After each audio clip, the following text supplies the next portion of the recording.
parole pour toi. Je me présente, Nel Meillet, et aujourd'hui j'aimerais lire quelques textes de la Bible avec vous, la parole de Dieu.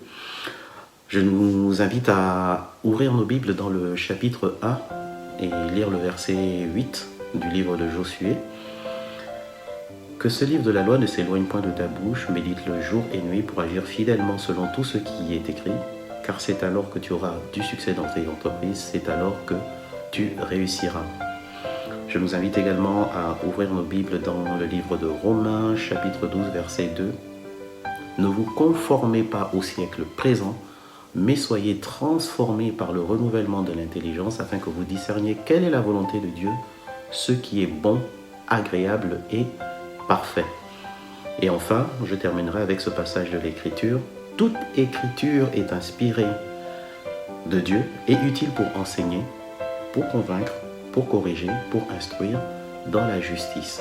Vous le retrouverez dans la deuxième épître de Timothée, chapitre 3 et le verset 16. Alors, tous ces textes parlent de la parole de Dieu et mon désir, c'est qu'aujourd'hui, pour chacun d'entre nous, dans ce temps de crise sanitaire où nos oreilles sont ouvertes à tout type d'informations, tout type de renseignements, ce que nos yeux peuvent voir, ce que nos pensées peuvent nous suggérer, j'aimerais qu'on soit plutôt nous inviter à être fondés sur la parole de Dieu. Et le verset qui me poigne, qui m'interpelle profondément, c'est celui de Romains.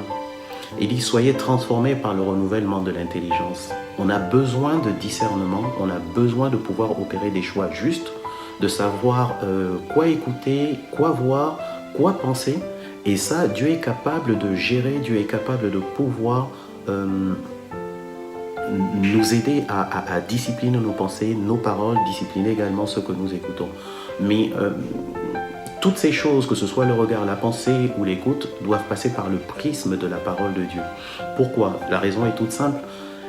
C'est que pour pouvoir discerner ce qui est bon, agréable et parfait, il faut qu'on soit transformé par le renouvellement de l'intelligence.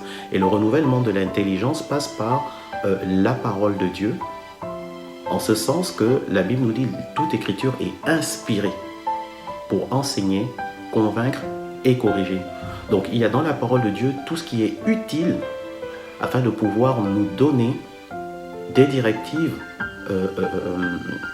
fondées sur Dieu et qui nous permettent d'opérer des choix justes.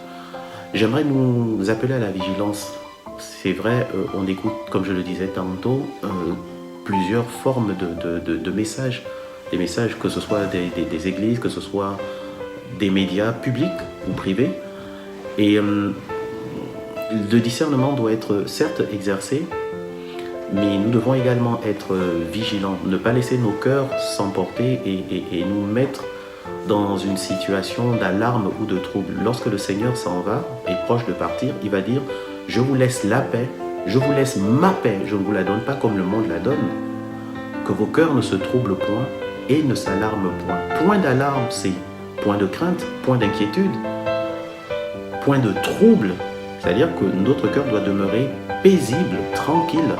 Et les caractéristiques de la paix de Dieu, c'est de ne point être troublé, de ne point être dans l'alarme, donc dans l'inquiétude et dans l'agitation que peut susciter tout ce qu'on peut entendre, tout ce qu'on peut voir et tout ce qu'on peut penser.